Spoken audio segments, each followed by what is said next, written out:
Hello BSc के commando, कैसे हो आप। फिर से हम इस लेक्चर में आपका स्वागत करते हैं और इस लेक्चर में हम इम्पोर्टेंट टॉपिक है बैक्टीरिया में जनन, रिप्रोडक्शन इन बैक्टीरिया को स्टार्ट करने वाले हैं। बैक्टीरिया में जनन को पढ़ने वाले हैं। हम आशा करते हैं कि आपको जो हमारे जो लेक्चर्स है वो अच्छे से समझ में आ रहे होंगे।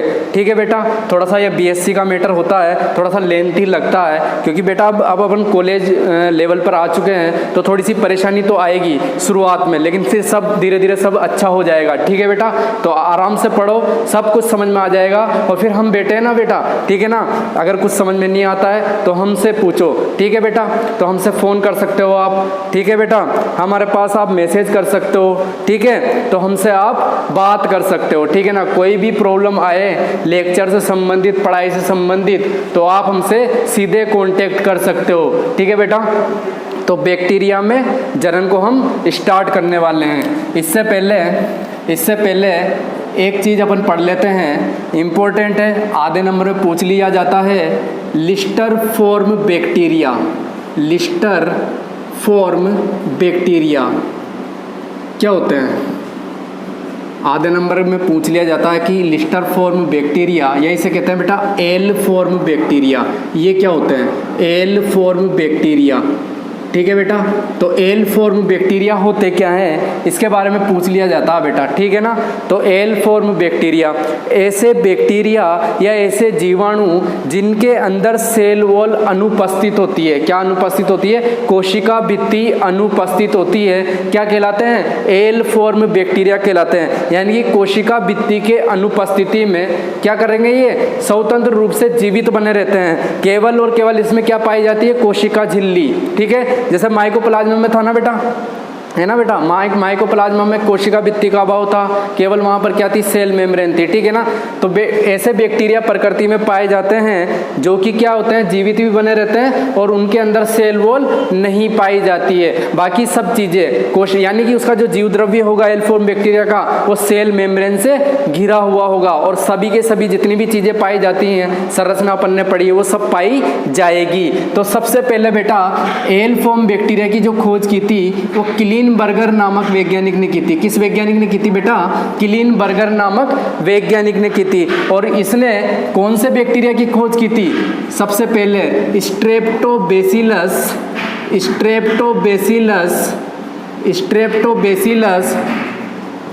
मोनिली, स्ट्रेप्टोबैसिलस मोनिली फॉर्मिस की खोज की थी। ठीक है ना बेटा, फार्मिस, स्ट्रेप्टोबैसिलस मोनिली फार्मिस, ये बैक्टीरिया का नाम याद रख लेना। सबसे पहला खोजा गया एल फॉर्म बैक्टीरिया है स्ट्रेप्टोबैसिलस मोनिली फार्मिस। किसने खोजा था बेटा?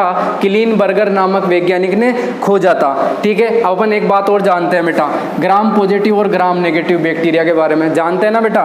तो बेटा जो ग्राम पॉजिटिव और ग्राम नेगेटिव बैक्टीरिया होते हैं, इस आधार पर लिस्टर फॉर्म बैक्टीरिया दो प्रकार के होते हैं। कितने प्रकार के होते हैं बेटा? दो प्रकार के। तो एल फॉर्म जो बैक्टीरिया होते हैं वो बेटा 2 टाइप्स के होते हैं, ग्राम पॉजिटिव और ग्राम नेगेटिव के आधार पर।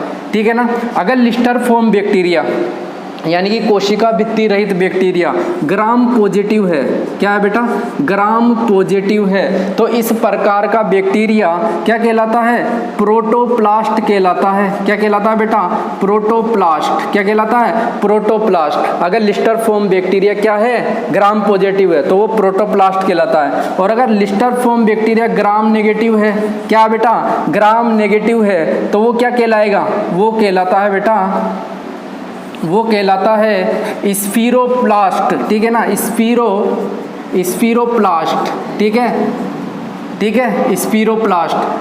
ठीक है बेटा, ग्राम पॉजिटिव है तो प्रोटोप्लास्ट कहलाता है, और ग्राम नेगेटिव बैक्टीरिया है तो स्फीरोप्लास्ट कहलाता है। बेटा gram negative gram positive bacteria के बारे में अपन ने पढ़ लिया था। ठीक है ना। अच्छा बेटा, लिस्टर फॉर्म बैक्टीरिया या एल फॉर्म बैक्टीरिया अपन प्रयोगशालाओं में बना सकते हैं। कोशिका भित्ति को नष्ट कर दो, ठीक है ना, बैक्टीरिया की कोशिका भित्ति जो होती है ना उसको नष्ट कर दो तो कौन सा बैक्टीरिया प्राप्त हो जाएगा? एल फॉर्म या लिस्टर फॉर्म बैक्टीरिया अपन को क्या हो जाएगा?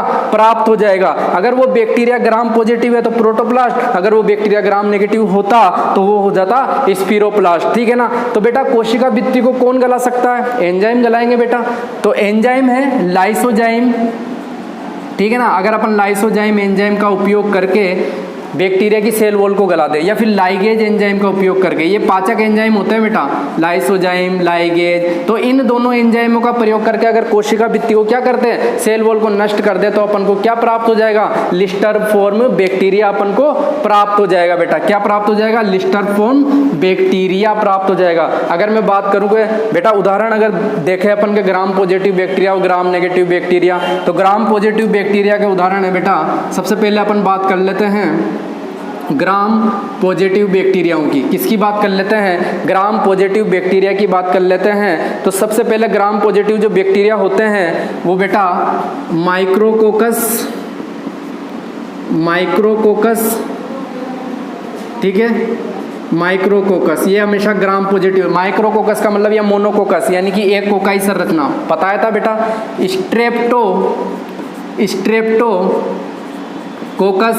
स्ट्रेप्टोकोकस में क्या होता है? बहुत सारी कोकाई संरचना क्या होती है? एक श्रृंखला में जुड़ जाती है। इस प्रकार का बैक्टीरिया है ना, सब पढ़ चुके बेटा। तो ये क्या हो जाएगा बेटा? स्ट्रेप्टोकोकस प्रकार का बैक्टीरिया। तो ये ग्राम पॉजिटिव बैक्टीरिया बेटा। ठीक है ना। इसके बाद अगर मैं बात करूँ क्लास्ट्रीडियम की, किसकी बात करूं? क्लास्ट्रीडियम। तो ये भी क्या है बेटा? भूमि के अंदर पाया जाता है और ये अनॉक्सी शोषण करता है। अपन को पता है क्लास्ट्रीडियम अनॉक्सी शोषण करता है, नाइट्रोजन फिक्सेशन भी करता है और भूमि के भीतर अधिक गहराई में पाया जाता है और मर्तोपजीवी के रूप में पाया जाता है। कौन से रूप में पाया जाता है बेटा? मर्तोपजीवी के रूप में। ठीक है ना। आगे अगर बात करें तो लेप्टोबैसिलस, ग्राम पॉजिटिव बैक्टीरिया में लेप्टोबैसिलस। ठीक है। ये सब क्या है बेटा? ये याद रख लेना बेटा, आधे नंबर में पूछा जा सकता है बेटा कि 2 ग्राम पॉजिटिव बैक्टीरिया के नाम बताओ, तो अपन ने 4 बता दिए बेटा, है ना, माइक्रोकोकस, स्ट्रेप्टोकोकस, क्लास्ट्रीडियम और लेप्टोबैसिलस। ठीक है ना। अब अगर ग्राम नेगेटिव बैक्टीरिया की बात करें तो बेटा यहाँ पर ग्राम नेगेटिव बैक्टीरिया के भी एग्जाम्पल लिख लेते हैं। वो भी पूछे जा सकते हैं भाई ग्राम नेगेटिव बैक्टीरिया बताइए बेटा। ठीक है ना। तो पूछे जा सकते हैं तो उनको भी लिख लेते हैं अपन, ग्राम नेगेटिव बैक्टीरिया। ठीक है। तो ग्राम नेगेटिव बैक्टीरिया के एग्जाम्पल तो राइजोबियम, ठीक है ना बेटा, नाइट्रोजन फिक्सेशन करने वाला सहजीवी बैक्टीरिया होता है ना, तो राइजोबियम हो जाएगा। इसके अलावा बेटा स्यूडोमोनास हो जाएगा। क्या हो जाएगा बेटा? स्यूडोमोनास हो जाएगा। ठीक है बेटा, स्यूडोमोनास। ये क्या था बेटा? विकल्पी। ठीक है, विकल्पी मर्तोपजीवी नहीं था कि स्यूडोमोनास विकल्पी मर्तोपजीवी होता है। ठीक है ना। इसके अलावा हो जाएगा अपन के पास विब्रियो कोलेरी, है ना बेटा, हैजा रोग पैदा करने वाला बैक्टीरिया जो कि ग्राम नेगेटिव होता है। रोग जनक क्षमता इनकी ज़्यादा होती है। अपन ने पढ़ा था कि ग्राम नेगेटिव वालों की रोग जनक क्षमता ज़्यादा होती है। इनकी जो कोशिका भित्ति होती है उसकी मोटाई कम होती है। कोशिका भित्ति में लिपोपोलीसेकेराइड पाया जाता है। ठीक है। विब्रियो कोलेरी के बाद अपन साल्मोनेला टाइफी, ठीक है ना, साल्मोनेला टाइफी जो कि कौन सा रोग पैदा करता है? टाइफाइड रोग पैदा करता है। ये 4 एग्जाम्पल इसको पढ़ लेंगे अपन। ठीक है ना। इनको याद कर लेंगे बेटा। पूछा जा सकता है कि 2 ग्राम नेगेटिव बैक्टीरिया का एग्जाम्पल दे दो या ग्राम पॉजिटिव के एग्जाम्पल दे दो, तो अपन को ये याद होना चाहिए। इसके अलावा आधे नंबर में लिस्टर फॉर्म बैक्टीरिया किसे कहते हैं? ठीक है, इसको भी पूछा जा सकता है। लिस्टर फॉर्म बैक्टीरिया यानी कि ऐसे बैक्टीरिया जिनके अंदर कोशिका भित्ति का अभाव होता है। ठीक है ना बेटा। तो ऐसे बैक्टीरिया लिस्टर फॉर्म बैक्टीरिया कहलाते हैं। तो ये अपन ने थोड़ी सी जानकारी बैक्टीरिया के बारे में ली है ना बेटा। आधे नंबर में क्वेश्चन पूछा जा सकता है। अब अपन मेन टॉपिक पर आते हैं।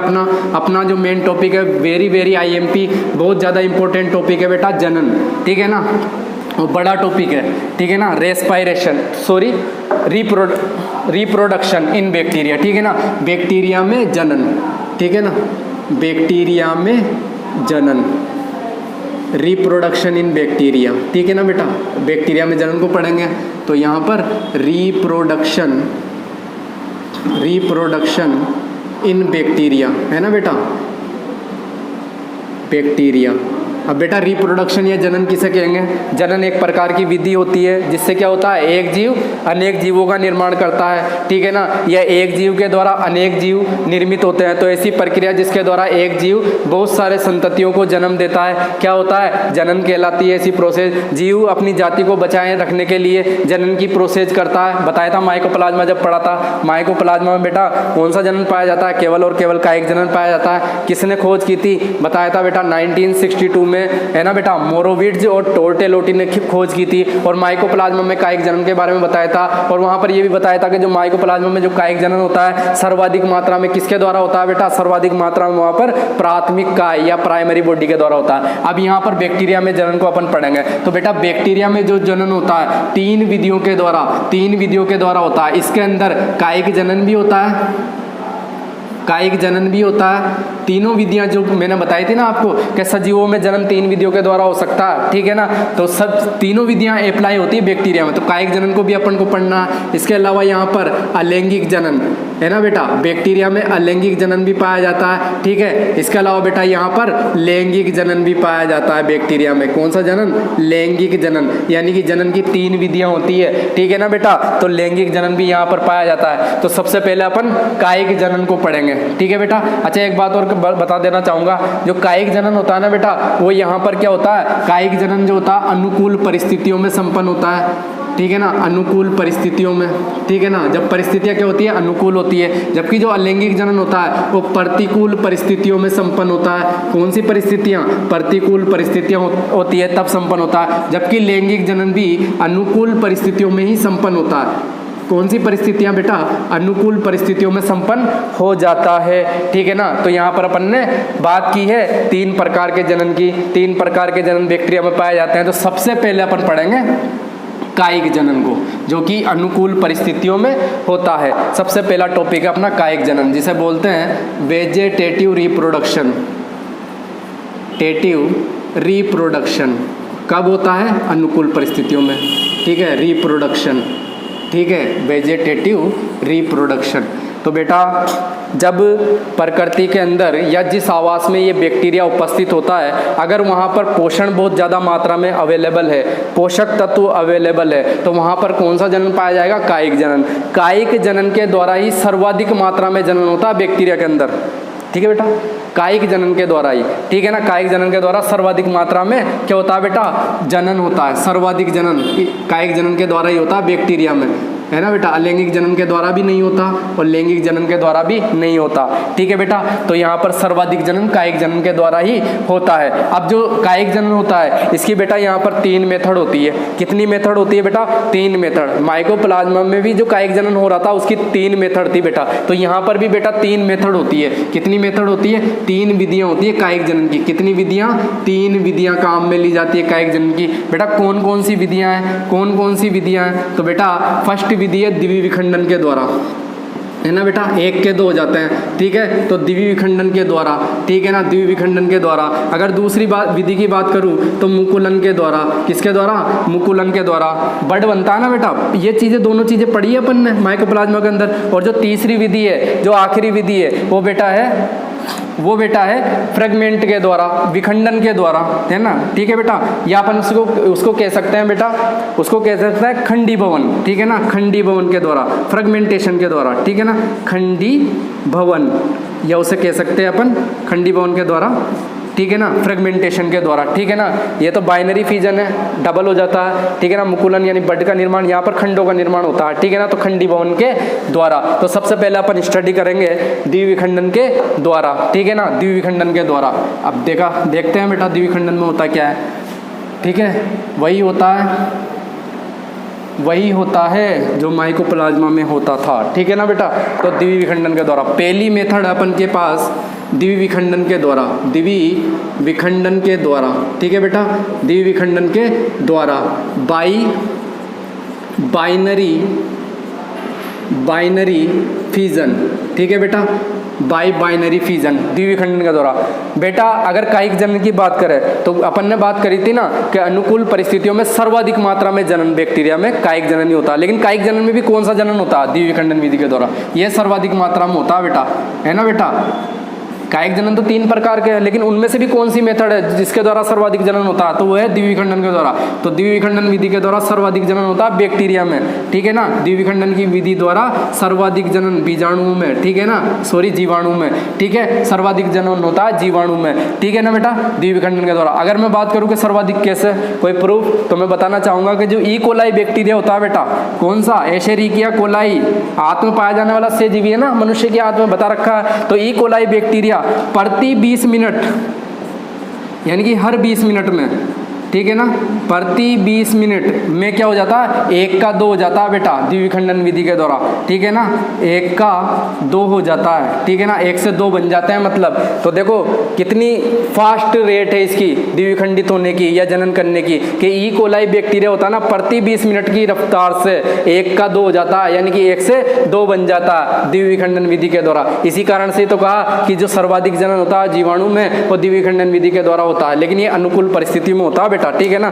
जब पोषण की मात्रा अच्छी तरह से प्रकृति में अवेलेबल हो, या जहां पर वो जिस आवास में वो बैक्टीरिया है वहां पर अच्छे से पोषक तत्व, पोषण अवेलेबल हो, भोजन अवेलेबल हो, ठीक है ना। आगे बात करते हैं द्विविखंडन विधि होती क्या है, द्विविखंडन विधि के बारे में अपन बात करेंगे, ठीक है ना बेटा। तो द्विविखंडन विधि में क्या होता क्या है बेटा, कि यहाँ पर बैक्टीरियल सेल होती है, अपन ऐसे बात कर लेते हैं कि बेटा बैक्टीरियल सेल होती है, बैक्टीरियल सेल, ठीक है ना। तो यहाँ पर ये बैक्टीरियल सेल होती है, फिर क्या होता है बेटा, इस बैक्टीरियल सेल के अंदर क्या पाया जाता है बेटा, अपन को याद है डबल स्ट्रैंड डीएनए, यानी कि अपन कह सकते हैं कि यहाँ पर डबल स्ट्रैंड डीएनए है बेटा, क्या है, डबल स्ट्रैंड डीएनए, जो कि क्या है बेटा, डबल स्ट्रैंड डीएनए किसका, बैक्टीरिया का। बैक्टीरिया का जीनोम कहलाता है बेटा, याद है, बताया था मैंने। तो ये बैक्टीरियल जीनोम है बेटा, है ना, बैक्टीरियल जीनोम। अब होता क्या है कि इस डीएनए में रेप्लिकेशन होता है, जीनोम में रेप्लिकेशन हो जाता है, क्या हो जाता है बेटा, रेप्लिकेशन।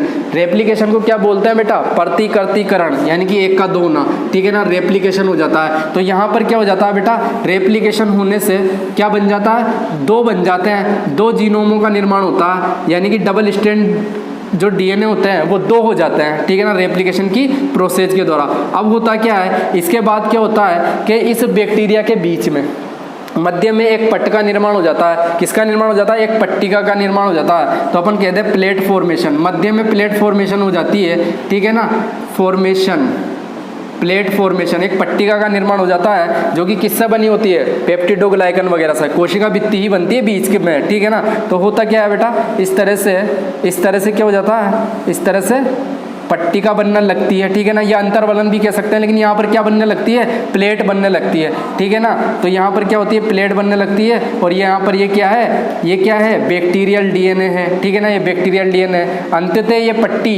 पट्टी के माध्यम से ये दोनों जो खंड है वो क्या हो जाते हैं, अलग अलग हो जाते हैं, ठीक है ना, यानी कि एक बैक्टीरिया था वो अलग अलग हो जाता है, ठीक है ना। तो यहाँ पर कितने बैक्टीरिया बन जाते हैं, 2 अलग अलग बैक्टीरिया बन जाते हैं, या दो डॉटर बैक्टीरियल सेल बन जाती है, क्या बन जाती है बेटा, डबल, यानी कि 2 डॉटर सेल का निर्माण हो जाता है, और प्रत्येक कोशिका में अपना अपना जीनोम होता है। तो ये बेटा यहाँ पर क्या बन गई, 2 पुत्री कोशिकाएं या पुत्री जीवाणु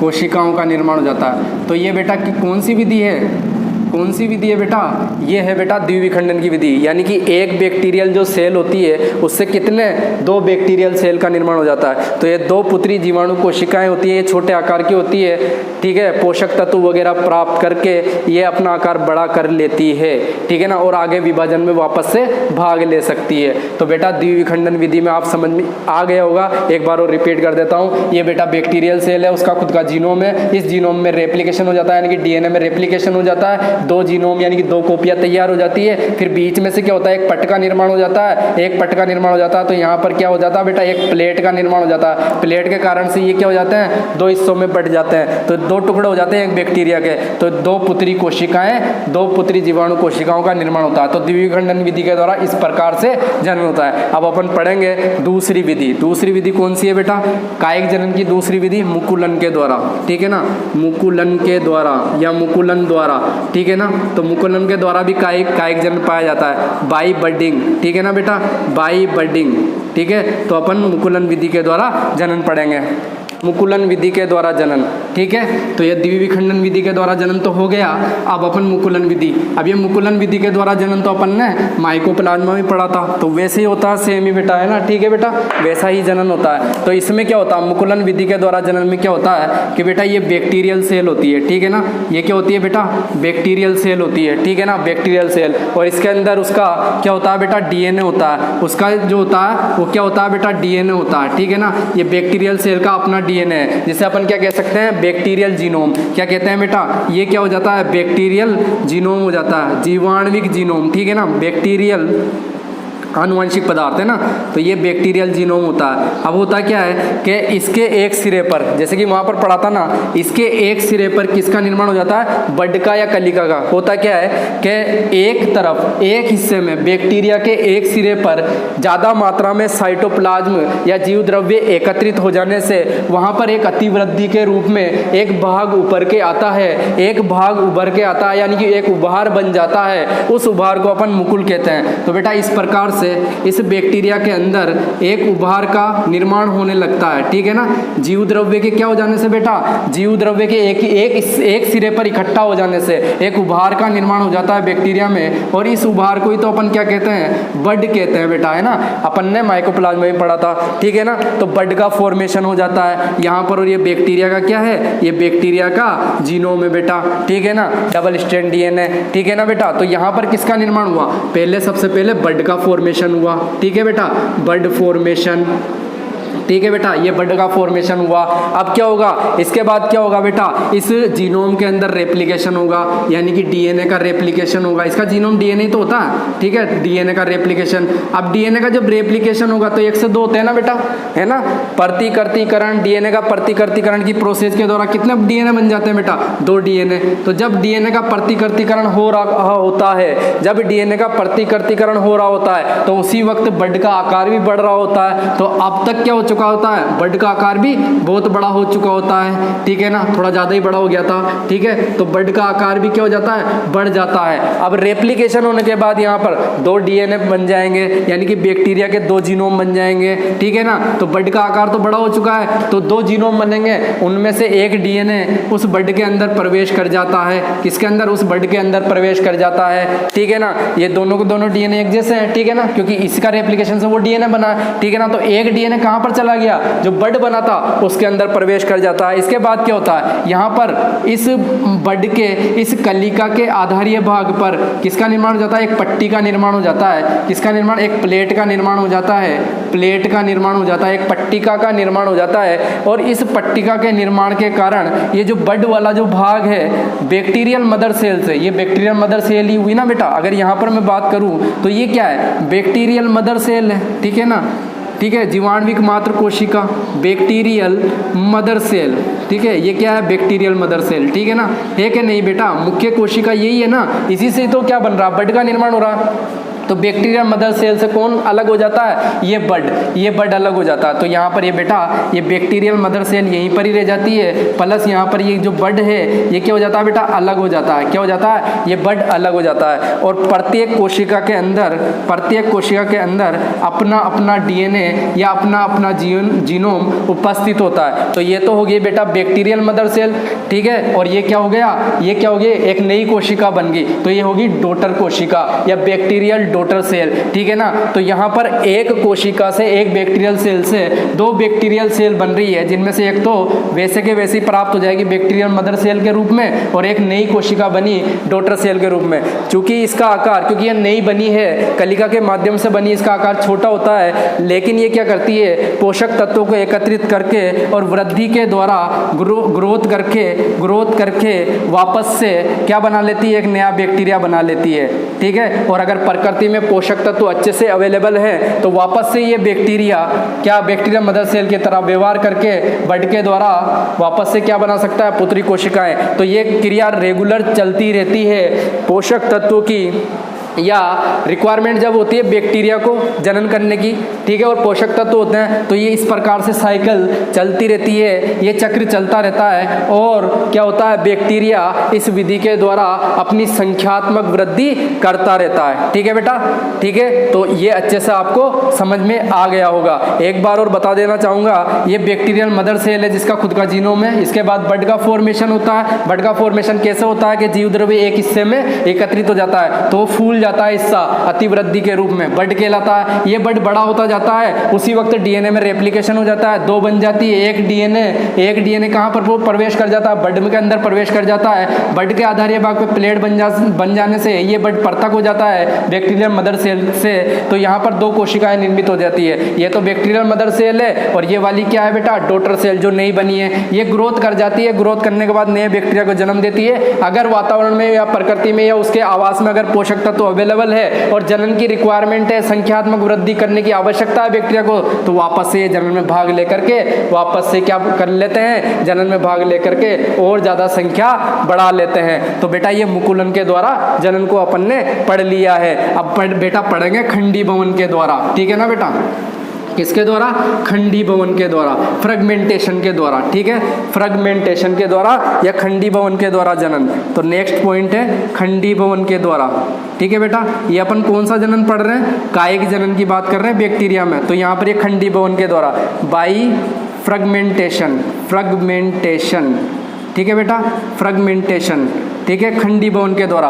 खंडीभवन के द्वारा जो जनन है वो बिल्कुल समान है बेटा, जो अपन ने प्राथमिक काय के द्वारा जो जनन पढ़ा था माइकोप्लाज्मा में, उसके ही समान है बिल्कुल खंडीभवन के द्वारा जनन। इसमें क्या होता है बेटा, इसमें क्या होता है कि ये जो बैक्टीरियल कोशिका होती है, ये क्या है बेटा, बैक्टीरियल कोशिका है। तो इसके अंदर जो जीव द्रव्य होता है वो खंडों में विभक्त हो जाता है। किस में विभक्त हो जाता है, खंडों में विभक्त हो जाता है। तो जो इसका अंदर जो जीव द्रव्य है वो बहुत सारे छोटे छोटे खंडों में विभक्त हो जाता है, छोटे छोटे खंडों में विभक्त हो जाता है। और प्रत्येक में मतलब जीव द्रव्य ने क्या किया, खंडों में विभक्त हो गया। और ये जो खंड है अपने चारों तरफ क्या बना लेते हैं, सेल वॉल का निर्माण कर लेते हैं। किसका निर्माण कर लेते हैं, सेल वॉल का निर्माण कर लेते हैं। तो ये जो खंड है ये अपने चारों तरफ ये इस प्रकार से सेल वॉल का निर्माण कर लेते हैं, यानी कि बहुत सारे खंड बन जाते हैं। ठीक है ना, तो इन खंडों को बेटा यहाँ पर वहाँ पर प्राथमिक काय कह रहे थे, है ना, पर वो सेल मेम्ब्रेन वाले थे क्योंकि माइकोप्लाज्मा में सेल मेम्ब्रेन होती है। यहाँ पर ये कोशिका भित्ति वाले खंड है जो कि जीव द्रव्य के खंड है। तो यहाँ पर क्या कहलाते हैं, वहां पर प्राथमिक काय या प्राइमरी बॉडी कहला रहे थे, लेकिन यहाँ पर ये कहलाते हैं गोनिडिया।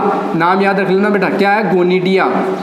ठीक है, तो बैक्टीरिया में इन्हें क्या कहते हैं, गोनिडिया कहते हैं। अब बेटा क्या होते हैं, ये जो गोनिडिया होते हैं ये अपने आकार में बढ़ोतरी कर लेते हैं, अपने आकार में बढ़ोतरी करते रहते हैं। ठीक है ना, तो ये गोनिडिया क्या करते हैं, आकार में बढ़ोतरी करते हैं, जिससे इन गोनिडिया का आकार बढ़ जाता है। सभी गोनिडिया का आकार जब बढ़ जाता है तो क्या हो जाती है कि जो ये मुख्य जो मदर सेल थी वो क्या होती है, उसकी भित्ति, ये जो मदर सेल है ना, बैक्टीरियल मदर सेल है बेटा, ये क्या है, बैक्टीरियल मदर सेल।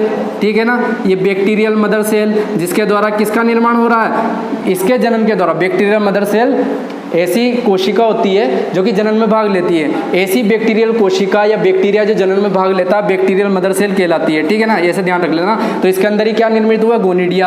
अभी गोनिडिया बहुत ज़्यादा संख्या में बन जाएंगे और क्या होगा बेटा, आकार में वृद्धि कर लेंगे। तो इससे क्या होगा, बैक्टीरियल मदर सेल की जिससे सेल वॉल है, ये बेटा क्या है यहाँ पर, ये cell wall, CW cell wall, वो क्या हो जाती है बेटा, क्रैक हो जाती है। क्रैक हो जाने से ये गोनिडिया क्या होते हैं बेटा, ये गोनिडिया बाहर निकल आते हैं। ये गोनिडिया जो कि सेल वॉल से गिरे हुए हैं, ये गोनिडिया जो होते हैं बेटा वो क्या कर जाते हैं, इस बैक्टीरियल मदर सेल से बाहर निकल आते हैं, बाहर निकल आते हैं बहुत सारे। ठीक है ना, बैक्टीरियल मदर सेल से बाहर निकल आते हैं। अब ये जितने भी गोनिडिया वो सेल वॉल से गिरे हुए हैं और इन गोनिडियाओं के अंदर प्रत्येक के अंदर अपना अपना DNA मौजूद है। मैंने कहा था बेटा कि कोई भी खंड है या ये बना है, वहाँ पर ही प्राथमिक काय में ही बताया था। तो जो प्राथमिक काय होती है या यहाँ पर गोनिडिया, इनके अंदर DNA पाया जाता है बेटा, क्योंकि जब गोनिडिया बन रहा होता है तो उससे पहले FND की प्रोसेस होती है बेटा, फ्री न्यूक्लियर डिवीजन, यानी कि बहुत सारे DNA बन जाते हैं और प्रत्येक DNA अपने चारों तरफ थोड़ा थोड़ा सा जीव द्रव्य लेकर के सेल वॉल बना लेता है। तो इस प्रकार से निर्मित संरचनाएं तो गोनिडिया होती है। तो इनके पास अपना अपना क्या है, DNA उपस्थित है। अब बेटा जब DNA उपस्थित है तो ग्रोथ करेगा ये, क्योंकि बेटा central control room of the cell कौन कहलाता है, control room of the cell केंद्रक कहलाता है। केंद्रक क्यों कहलाता है, क्योंकि उसके अंदर DNA होता है। तो DNA तो सभी क्रियाओं को कंट्रोल करेगा यहाँ पर, तो प्रत्येक के पास अपना अपना डीएनए, तो फिर ये ग्रोथ भी करेगी। तो ठीक है, पोषक तत्व वगैरह लेके उपापचय क्रियाएं करके ये क्या कर जाएगी, ग्रोथ कर जाएंगे। कौन ग्रोथ कर जाएंगे बेटा, ये जो गोनिडिया है ना, फ्री गोनिडिया, ठीक है ना, ये फ्री गोनिडिया क्या कर जाएंगे, ग्रोथ कर जाएंगे। और ग्रोथ करने के बाद नए बैक्टीरियल सेल को जन्म देंगे। प्रत्येक से नई बैक्टीरियल कोशिका बन जाएगी बेटा, क्या बन जाएगी, प्रत्येक से नई बैक्टीरियल कोशिका बन जाएगी। और अगर आवश्यकता है, ये ग्रोथ के द्वारा बनी ना बेटा, ग्रोथ के द्वारा नई बैक्टीरियल सेल बन जाएगी। अब आवश्यकता अनुसार अगर संख्यात्मक वृद्धि करने की आवश्यकता दिखाई दे रही है बैक्टीरिया को और आवास के अंदर पोषक तत्व अवेलेबल है, तो वापस से ये बैक्टीरियल मदर सेल के समान कार्य करने लगेगा, वापस से ये प्रक्रिया चलती रहेगी। तो बेटा देखो ना यहाँ पर कि एक बैक्टीरियल सेल, अच्छा यहाँ पर बलिदान हुआ है, ये जो बैक्टीरियल मदर सेल थी वो बेचारी खत्म हो चुकी है। देखो बैक्टीरियल मदर सेल वॉल फट गई, ठीक है ना। तो यहाँ पर लेकिन वो जन्म देखेगी किनको, ये बहुत सारे गोनिडियाओं को, और ये प्रत्येक गोनिडिया क्या बना लेंगे, नई मदर सेल का निर्माण कर लेंगे या नए बैक्टीरिया का निर्माण कर लेंगे बेटा। तो यहाँ पर तो बलिदान हुआ, इससे पहले बलिदान नहीं हुआ था, द्वितीय खंड में भी नहीं हुआ था, कोई भी बैक्टीरिया खत्म नहीं हो रहा था, लेकिन यहाँ पर खुद बैक्टीरियल मदर सेल खत्म हो जाती है और नए गोनिडियाओं को जन्म देती है। प्रत्येक गोनिडिया नया बैक्टीरिया बनाता है, आवश्यकता अनुसार बैक्टीरियल मदर सेल के रूप में कार्य करके ये साइकिल रेगुलर चल सकती है। तो यहाँ पर अपन ने पढ़ा खंडी भवन के द्वारा जनन को। तो यहाँ पर अपन बैक्टीरिया में जो जनन था, कायिक जनन को अपन ने इस लेक्चर में पूरा कर लिया है। इसके बाद अपन अलैंगिक जनन को पढ़ेंगे, ठीक है बेटा। तो आज इस लेक्चर में इतना ही, अगले लेक्चर में अपन अलैंगिक जनन को स्टार्ट करेंगे, ठीक है। धन्यवाद।